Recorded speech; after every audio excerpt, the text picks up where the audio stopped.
Sure. You ready? I'm ready. Ready.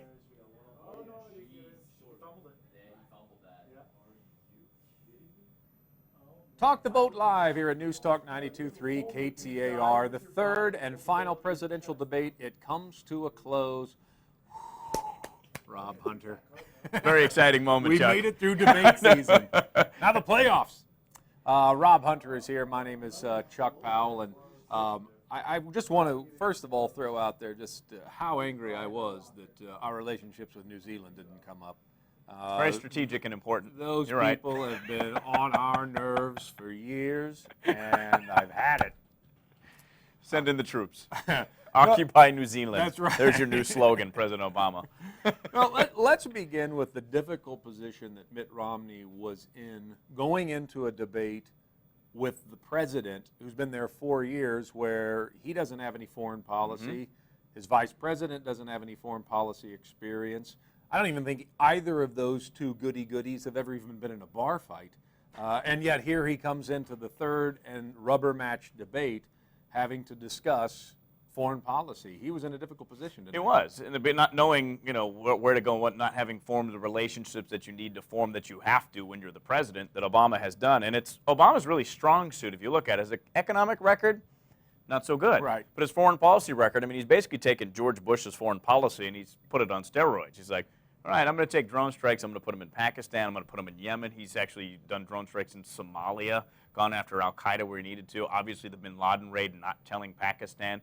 So as far as that goes, his strong point. Plus, what's Romney going to do to disagree with him? He's either got to bomb more countries or he's going to have to withdraw all the troops. Other than that, it's a little nuanced, and there's nothing really to it as far as the differences. He did try to bring up Mali, though. We haven't heard that much in the presidential campaign. Well, President Obama, when he campaigned 4 years ago, he was really in a good position. He was taking on a soldier, and America was war-weary. And so he could take that passive approach. I think we see a different Barack Obama now, who has been in the hot seat, who's been making the decisions as a commander-in-chief. And so he gets to poke out his chest and say, well, what do you know, Mitt? I've been running this country for 4 years, and trust me, it isn't. It's a lot harder than it looks. Yeah. So he had that opportunity. Mitt Romney, and I'd been criticizing him for the last couple of weeks because he kept talking about how he wanted to put troops everywhere. We need to put guns in the hands of Syrians. We can't announce when we're leaving Afghanistan. We got to get tougher on Iran. We've got to show more support for Israel. And yet tonight, he really came off as, I want to be the peacemaker. Yeah. Look at me. I don't want to fight any more wars again. As a matter of fact, he was criticized as sounding left. And that was his strategy coming in, was to surprise Barack Obama by being more of a left, candidate when it came to foreign policy. Did that work for him, or did he fail? Did he crash and burn? What Mitt Romney had to do tonight was look presidential, and by that I mean if we do vote for him and he becomes the 45th president of the United States, we have to have a confidence in him that if something goes wrong in Iran, he'll know how to handle it. He'll be able to handle it. I think he started slow, but I think he accomplished that goal.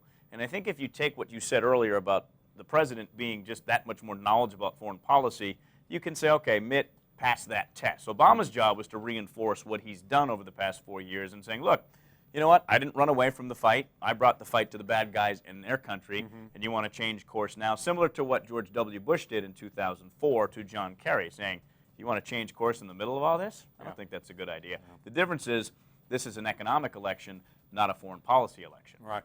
Well, it was a win for Barack Obama. How dramatic a win it was, that remains the discussion. Does this change things? There's been a lot of momentum on the Mitt Romney campaign. Well, there's 2 weeks left. I think really America wanted a close race to begin with, and I think that's what we're going to see for the next 2 weeks.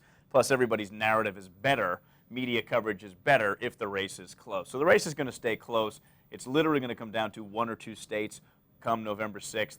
Ohio going to be the key state with 18 electoral votes. So it doesn't even matter necessarily what Arizona thinks, but it matters what Ohio thinks and which way they're going to go. And does this change anything there? Probably not a major swing. What was the highlight in this debate, or was a low light the highlight? Yeah, I think it was that Obama moment. The one people are going to talk about, I think, is that Obama moment with the aircraft carriers and how we'd also have less bayonets than we did on horses. and we have aircraft carriers, planes flying, we have boats that go underwater, we call it nuclear submarines. That's probably the talking point of that, is he's trying to lecture Romney about, this is how the military works. Yeah. You don't even know that. Yeah. Hey, son, I've done this for 4 years. Exactly. And you don't even understand how this works. I thought Mitt Romney had a strong moment when he sort of described President Obama's apology tour throughout the world. And even if there's not much truth to that, even if that's an exaggeration of a few true facts, if you throw that out into the American universe, the American takes that very sensitively. Don't you dare apologize for us. We don't have anybody to apologize for. I thought that was well done by him.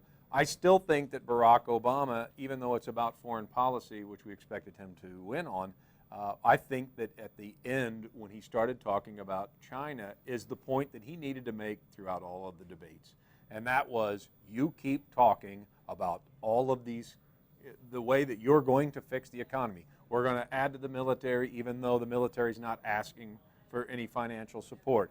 You're going to eliminate our deficit. You're going to give tax breaks to everybody. And you haven't explained where you're going to make these cuts. And I think he referenced it in the end when he said he was trying to lure from him that he's going to cut educational programs and that he is going to cut research and development programs. And Mitt Romney would never come out and say it, but I think Barack Obama was like, I'm running out of time to debate this guy, so I'm just going to insinuate it here at the end. And I thought it was actually effective because that's what I fear. That's what I fear is going to happen, that Mitt Romney is going to get to the point where he needs to make cuts and some really valuable areas are going to get destroyed. Well, unfortunately, when you're in a $1 trillion deficit year after year after year, something has to be cut. I wish that was what the election would be about, because you look at either candidate. Barack Obama, 4-year, his plan, $20 trillion in debt. You look at Mitt Romney, he's about $19.5 trillion in debt after the first 4 years of his administration. So what's the difference between the two candidates? I mean, $500 billion, $500 billion. That's about it. Well, it's over. Debate season has come to an end. That means that we only have one big night left, and that is election night. Who will be the President of the United States? The talking ends, the voting begins.